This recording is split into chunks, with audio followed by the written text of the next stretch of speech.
Assalamualaikum warahmatullahi wabarakatuh. Halo semuanya, kenalin nama aku Satria Putra Setiawan. Aku dari Universitas Merdeka Malang, program studi S1 Akuntansi. Pada kesempatan kali ini, aku mau ngajak kalian ngobrol-ngobrol santai aja nih mengenai satu topik ekonomi yang sebenarnya sangat-sangat dekat dengan kehidupan kita sehari-hari, yaitu pasar monopoli. Nah, teman-teman, kita mungkin sering kali mendengar tentang pasar monopoli, tapi tidak menutup kemungkinan bahwa kita sebenarnya belum benar-benar paham tentang apa sih sebenarnya pasar monopoli itu. Nah, teman-teman, kalian ngerasa nggak sih ketika kalian ingin membeli token listrik, ingin membeli tiket kereta api, kalian itu nggak ada pilihan untuk memakai jasa dari perusahaan-perusahaan lain. Meskipun harganya tinggi atau pelayanan mereka yang kurang baik, tapi kalian itu tetap dipaksa untuk memakai jasa mereka karena nggak ada pilihan dari perusahaan-perusahaan lain. Nah, dari fenomena tidak ada pilihan itulah yang membantu kita untuk mengenal lebih lanjut tentang apa itu pasar monopoli. Jadi, kalau didefinisikan, pasar monopoli adalah sebuah kondisi di mana di suatu pasar cuma ada satu penjual atau satu perusahaan aja yang jadi pemainnya. Ibaratnya, dia sendirian yang jualan untuk memenuhi kebutuhan semua orang. Karena dia sendirian, otomatis dia memegang kendali penuh atas barang atau jasa tersebut.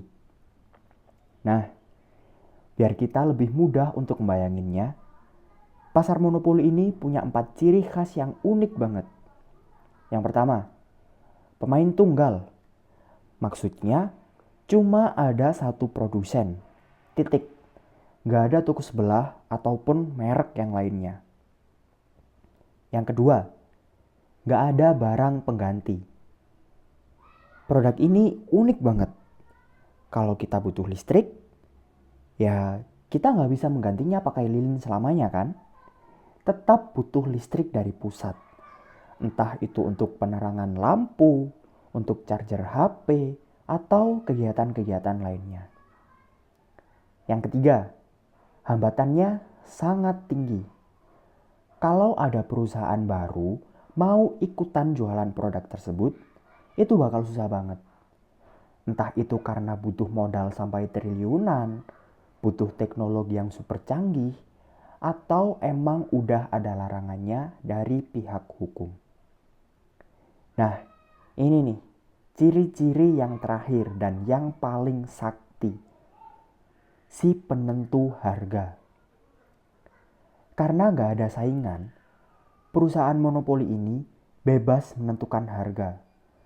Kita sebagai konsumen, pilihannya ya cuma dua. Take it or leave it.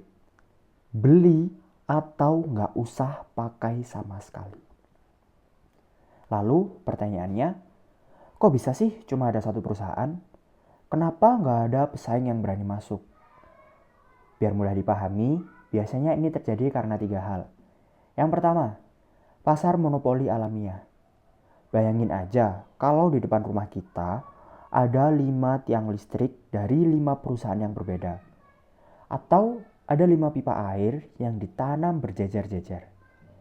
Pasti semrawut dan boros banget kan?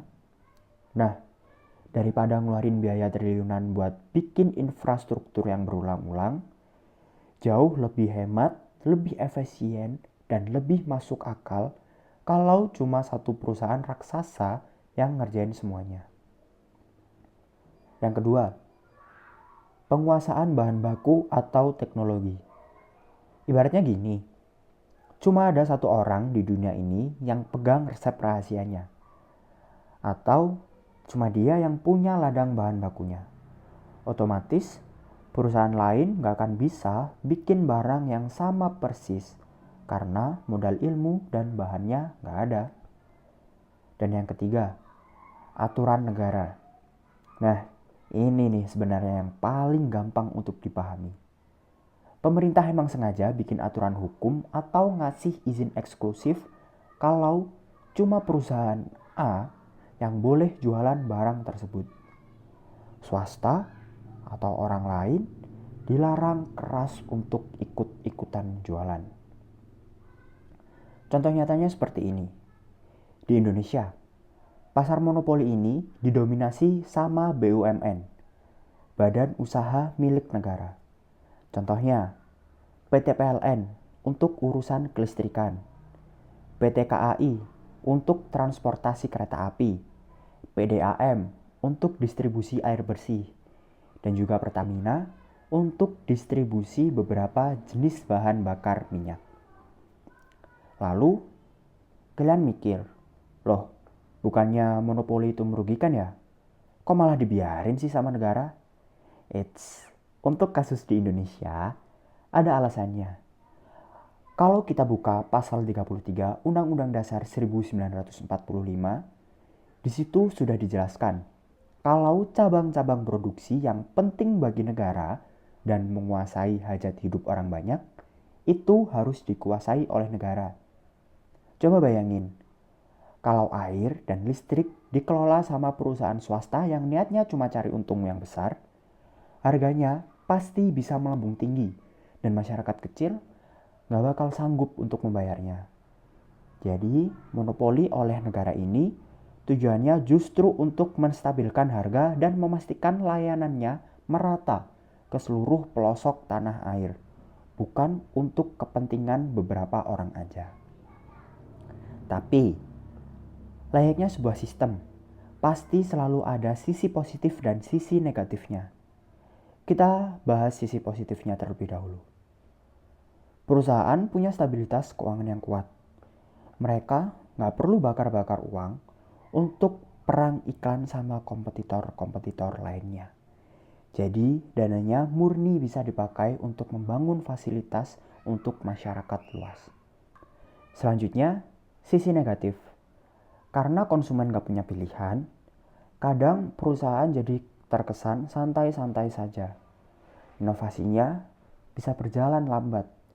Pelayanannya kadang juga gitu-gitu aja. Dan kalau pelayanannya lagi kurang memuaskan, ya kita sebagai konsumen nggak bisa komplain sambil lari ke toko sebelah.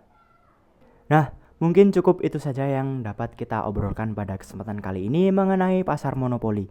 Ternyata di balik rasa kesal kita ada mekanisme ekonomi dan ada alasan yang sangat kuat yang mengatur itu semua. Saya Satria Putra Setiawan mengucapkan terima kasih kepada kalian yang telah menonton video ini sampai akhir. Semoga video ini bermanfaat bagi kita semua.